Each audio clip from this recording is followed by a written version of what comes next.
Sonny Sandoval from P.O.D. is here in the studio with us. Good morning, Sonny. How are you, my man? Good morning. How are you? I'm doing good. You're up early. It's got to suck to be up this early. I see that you guys have your tour bus out there in the parking lot, so you guys were probably sleeping overnight. And then you have to wake up early, but then what do you do the rest of the day? Do you go back to sleep before you have to do a show later tonight? No, I'm used to being up early. I mean, obviously your schedule is different on the road, but my 5-year-old son's on the road. I'll be doing some of his homeschooling later. Maybe walk around, show him a little bit of Cleveland, So soak up the experience. So he comes on the road with you all the time, or just sometimes? Will he stay? He's only 5, so he just started last summer, and then because he adapted so well, I decided to put him in homeschool. That way he can be with me. That's interesting. I mean, I guess that's good because a lot of guys that I talk to that come in here, they have families or they have kids, and they go, "Well, it's really tough, but I get to see my kid once every month or every 2 months or something." It's priorities. What you make it. Right. If you want to be a rock star and you want to live the life, then you're gonna do that, and possibly in the end suffer the consequences. But for me, I'm a husband and a daddy first, and music is just a blessing. I agree with you 100%. I think that's most guys aren't thinking straight like that, though. I mean, it's just he keeps me straight. You know what I mean? Did having kids? You have one child, 5-year-old. Oh, you have 3 kids. Yeah, oh my God! And how old are they all? 2 girls, 12, 8, and he's 5. And he's 5. So you were a busy guy there for quite some time. Still a busy guy. Still with busy. All these kids. Yeah, man. And did you ever bring the girls on the road with you, or was it too much for them? My oldest daughter, she pretty much grew up on the road. Korn took us out to Europe in 2000. She was 6 weeks old. And wow. There was no way I was going to leave my baby girl at home. So she grew up on the road, but then once, jumped into school, kind of got into a routine. So, that kind of balances out touring a lot. Well, what a great experience for them to be able to do that, as long as now you're homeschooling them. Mm-hmm. I can handle kindergarten, We'll talk about first grade now. once they start doing all that algebra and stuff, color, you're like, I know how to color. Man, I hated math when I was in school. I mean, so you guys are on tour now. They will be at P.O.D's tonight at 7 o'clock. I even have some tickets to give away a little bit later on this morning. And you guys are going to be performing live for us here. I think doing a couple acoustic songs in a short while. Where did you grow up? San Diego, California, South San Diego. You grew up in San Diego, and I read at one point that you joined a gang, and it's funny because we were just talking about this. We had, I forget who was here in the studio with us, and he told us a story. Who was it? Was it a comedian? I think no, it was D.L. Hughley on the phone. D.L. Hughley, a comedian, and he told us that he was a part of a gang when he was a kid, and after he got off, we go, wow, I just never really considered like D.L. Hughley as a gang member. And we got to thinking, was he really like in a real gang, or was it just a group of like 10 guys that were like, we have a gang? That's I think that's incorrect Wikipedia information. I mean, I grew up in the hood with a lot of guys, and it is what you call it. I don't think we ever said we're a part of this association, but I have friends that are still, locked up, selling drugs, or out on the streets. I mean, that's just where we come from. It's just guys that you like, almost buddies of yours from the neighborhood and stuff. It's my friends from diapers. It's still my friends, but I make my own choices to be who I'm supposed to be, and I love all of them in the process, but you can't live anybody's life. Did you ever make any horrible decisions as a kid? Did you ever do anything terrible, like selling the drugs, robbing people, or anything like that? No, man. You know what? Like I said, I grew up with a lot of different characters, but I always I grew up listening to reggae music, so it really dawned on me later that a lot of the lyrics, and there's a lot of Old Testament scripture that was coming through those lyrics that kind of settled me into, I'm a peacemaker, you know what I mean? But I just grew up in a crazy environment. So if I could avoid any problems, I would, but there's problems that you can't avoid sometimes, but you just keep going. Do you ever look back and think about, I'm assuming you didn't have much money when you were growing up, probably living in a poor neighborhood. Do you ever look back and think of how lucky you are to be in the position that you are at now, the success that you guys have had? I mean, that's pretty crazy, isn't it? Yeah, every day. I consider myself one of the lucky ones. I definitely am grateful and thankful to God for blessing me and my family. And so I just enjoy the journey, you know, and I don't take it for granted. Especially you mentioned that you know guys that are in jail right now. Probably know people that have been killed. Yeah. What made you different, you think? I mean, how were you able to navigate your way out of that situation? When I was 19, same old story, you know, getting high, doing whatever you want to do, just kind of going with the flow. But I grew up in a young family, kind of a disturbed, broken family. And then at some point in my life, you know, individuals in my family started, you know, coming to faith and having a love for God. And I started watching that. And it was, at first, I didn't want to buy into it, you know. At first, you probably made fun of him, like, oh, my God, what a pussy this guy is, finding Jesus. Give me a break, right? Exactly. Exactly. So, you know, when I was 19, long story short, you know, I kind of watched my mother die. Well, she went through her whole leukemia process, and she ended up passing away. But that was a test of faith for me, and that's when I just kind of grew up a little bit, and I just said, you know what, I just need to grow up. See, what's interesting, I'm not a particularly religious person. Neither am I. And I would, if I went through something like that, something horrible, like losing my mother to leukemia, like you did, I think that would almost perhaps make me less religious, because I would say, why, God, are you punishing me or my mother? Why are you doing this to me? Same thoughts, but as I watched her, when she was the one that had every right to hate, to doubt, to complain, I watched her have joy in her life, and here I am miserable, and she's the one who's dying. And I watched that, and that's when I came to the decision, and I said, okay, God, I can go either way.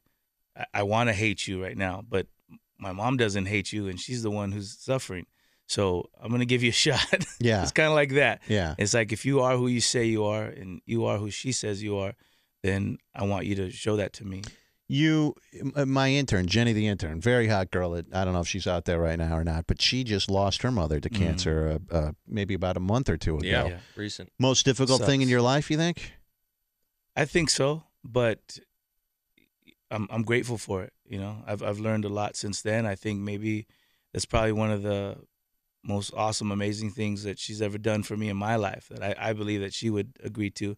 Did it make you grow up? It did, bro. It make you grow up fast, because you're 19 and you've now lost your mother. Yeah. And look, I'm 37 years old, and my mother's still alive. It's almost like you still have a safety net. Look, I'm doing well. I'm fine. But you always know, if the worst case scenario if the world happens, ends, you got mom. You have mom. But when you're 19 and you lose your mother, you don't have that anymore, and it's got to be an eye-opening experience. For sure, but you know, that's where faith comes into play, and that's when you start seeing life differently. And like you said, you just grow up. You know. You say that your family, you mentioned that it was sort of broken, young and broken and dysfunctional. What do you mean by that? Both my parents were young when they had us. Same with my cousins, the drummer of the band. Same thing. You know, rock and roll, drugs, minority family, living in the hood, struggling, and so you watch a lot of things, you know, that go on. Again, so when they started to straighten out, it was like, oh, this is what's going on here, you know. So it became real to me. It wasn't some preacher, some guy on the corner screaming, you know, the world's gonna burn in hell. It was actual broken people you see start getting pieced together, and you're like, hey, this deserves my respect, so I'm gonna pay attention to it. Do you know what I find interesting? That you mentioned, you know, minority family, you're living in the hood, don't have much money. It's the odds are stacked against you when you grow up in an environment like that. And a guy like me, who I didn't have it easy off when I was a kid. I had a single mother, and we didn't have a whole lot of money and whatnot. But I think it's difficult for many people in America to even imagine what it's like to come from an environment like you came from and see that kind of stuff. How difficult is it in that environment for people to succeed in life? It's extremely tough. I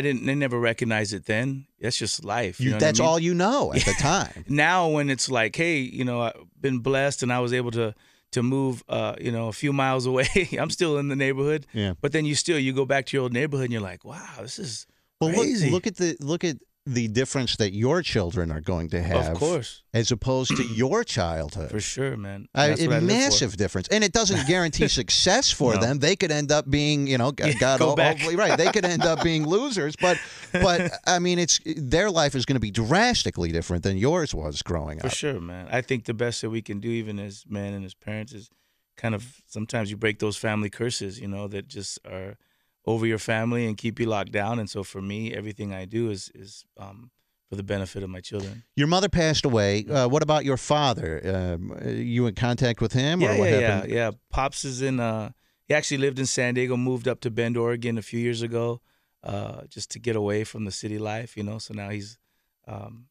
he's in the country. He must have been extremely proud of you when you became successful in music. For sure. Very proud. Yeah. Sonny from P.O.D. is here with us. They're going to do a few acoustic songs for us here in just a couple of minutes. They're going to be at P.O.D.'s performing tonight. The doors open up at 7 o'clock. That's over on East 21st. I'll give you the number to call for tickets. In fact, I'll do that right now. You can order tickets at 216-776-9999. P.O.D. stands for Payable on Death. Mm-hmm. Is that... did that stem from your mother dying? Is there a tie into that, or what does that mean exactly? No. At that time, again, me trying to learn and discover this faith, not religion, but just this faith. And at the time, it sounded heavy. Payable on death. It's actually a banking term when someone dies and when they, it's what they leave behind. And so we, related that to our faith in Jesus and what we believe that the price that He paid on the cross. And we were 19. So at the time, it's like, it sounds heavy. It's crazy. Everybody at that point had single word names like Slayer, Metallica. Right. And after a while, you get sick of saying Payable on Death and you shorten it up and it's P.O.D. Did everyone in the band have the same spiritual outlook that you do? Or are there other guys that don't have that? No, they did. I actually watched them. I would watch them go play, all the keg parties and stuff. And again, it's not nothing religious. It's just something that they chose to do as a personal choice, and I always respected that from them. And then when they asked me to be in the band, it was nothing I ever expected or even wanted to do. But because I was going through all these changes, I was like, dude, let's do it. Let's just go crazy, make some crazy music, and in that process, maybe we can say something positive, And we just started playing all the local parties in the neighborhood, and it just kept going. How did you, during the period of time, as P.O.D. got more and more successful, the temptations that come along with all of the success of money, girls throwing themselves at you and that kind of stuff, how did you resist that? Or did you ever give in to some of this stuff? No, I think my love and my respect for God is too big, but all this is such a new experience. You know what I mean? You jump in a limo for the first time. You know what I mean? You walk the red carpet for some big, huge TV event. You're in a private jet going over Europe and jumping from show to show. And so it's like you can get caught up in all that. You know what I mean? And that's why for me personally, I took a hiatus for almost 5 years, because it's like, it's not reality. You know what I mean? This is all fake. It's Hollywood. And I never jumped into this band to be a rock star. It's like it was a changing point in my life. And music has always been powerful to me then, and it is now. And then once you just become this brand, and it's a networking, and it's corporate business, and now we have our own partnership, all that becomes, it'll take you out. It becomes, what I've noticed about the more successful that I've become in radio and syndication, and the bigger that we've gotten, we've been here in town for 10 years now. And what I've noticed, and we're putting together like a 10th anniversary, a special that we have coming up, which kind of chronicles not only the past 10 years, but even leading up to that, and how we got syndicated and all that kind of stuff. And what I've noticed is, going back and looking at some of this stuff, is that the more successful you are, the more you kind of get swept up in the stuff that isn't why you got in the business in the first place. Exactly. You get swept up in business stuff and financial stuff and legal stuff and contracts. And, looking back at some of the stuff, I go, oh, man, I remember when we did, this on the air or that on the air, and that's why I got into it. I just want to talk to people on the radio. Yeah, that's why is that why you took a hiatus for 5 years, to sort of get grounded once again? I think so, man. I think once you start seeing it all those things that you mentioned start to creep in, and it's overwhelming, and then you start, balancing everything out, and you're like, this isn't worth my marriage. It's not worth my, just my sanity, my children. And it's like, I'm over this. It's been a great ride, and I'm thankful for every single second, but I'd rather be home in my house, you know what I mean, with my kids. And you take all those back, and then you question everything from your faith to, like you said before, religion. It's like, hey, man, I was just a guy that said, hey, I'm going to trust in God. I'm going to try something different. And then you start learning, even in that world, in the religious world, we were never Christian enough or spiritual enough for anybody, because who we were, where we come from, the music we play, our tattoos, the way we look, all that stuff. So this is all a journey and an experience. And so for even me, it was just like me saying, I need to go back to my roots. I just want to be that 19-year-old kid that, even though my life was chaotic, I had peace in my life where I said, man, there's the world's still going. My mom passed away, but I do love God. I do believe in God, and I want to be a better person. And it's just been, almost 20 years later where you go through the chaos of things, and now it's like, man, I just want to get back to who I am, and I can't blame anybody. I can't, blame it on the business or the success. I need to be me. And so sometimes you got to step away from that. And I think for me, because I do love it so much, I love music, I love playing, I love what we've created together. And I think when you love something so much, you have to be willing to put it down, and I did, and it came back to me, and now I'm in it for, again, I believe for the right reasons, because we're going to be playing P.O.Ds. We're not even selling out P.O.Ds on a Valentine's Day, and it's like, but it don't matter, because I can walk away whenever I want. I'm over the business. I'm over management and labels and everybody trying to tell you who and what your band's supposed to be. Now it's like, if 5 kids come out tonight, we're having a good time. Right. And that's how it was 20 years ago. So if this is the last tour, I'm ready to go home. You know what I'm saying? And so I don't have no high expectations anymore. You can't be any more successful, or you can't be any more, I've done all that. I mean, you can be more successful, but it still doesn't mean anything. What was it like? The most successful record that you guys had, which that Satellite record, I think, was the most successful one. So tell me what that ride is like when you put out a record and it's huge. There were multiple songs on that were massive. Get you radio airplay all over. You guys explode. What's that ride like? Trying to, obviously you have a good time when you're doing it, but then how much pressure is there to do a follow-up success on that? For sure. All the pressure in the world. I mean, I don't think we put that on ourselves. It's not until you don't duplicate that you see the pressure, because then they'll just drop you and leave you behind. There's no loyalty. You know what I mean? They made labels, the business, they made their money at that.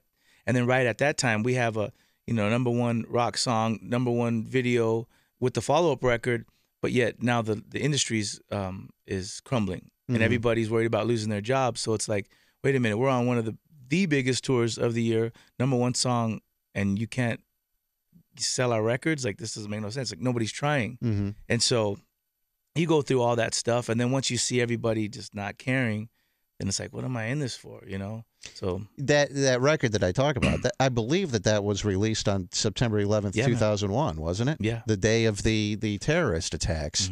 So this is a big day for you guys. I'm sure you're like thrilled that your record is being released. And then that happens. Yeah. What goes through your mind? You go, oh my God! First you take my mother. God, now my record date. No. Yeah. What the hell? Didn't care, bro. didn't care.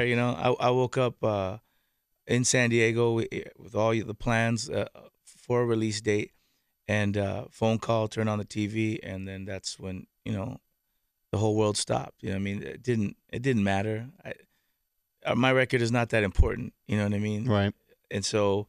When that happened, everything just stopped, ceased. We had people from New York that was actually in San Diego with us at the time, couldn't fly home, stayed with us, and we just dealt with what was going on. But it wasn't until people actually started, because at that time, Alive was already #1, and once people started paying attention to, wow, did you hear, that song, those guys, all of a sudden we're one of, 3-4 voices in the entire music industry that actually has something to say. You know what I mean? When everybody else was sex, drugs, rock and roll, nobody cared about Slipknots and the guys that were saying, kill yourself, hang yourself, please yourself. Nobody cared about that anymore. But then, as time goes by, we're all united in something like that. give it 6 months to a year, and then everybody's And we're back. all back into banging chicks That's and it, drugs man. and all So that. we can't win. You know what I mean? We had a good run. Thanks. It's over. Good night. Sonny's like, another terrorist attack. We're back on top of the charts. You want some good vibes? He's plotting with the guys from the old neighborhood. Listen, can you blow something up down there in San Diego for me, please? I got a record coming out.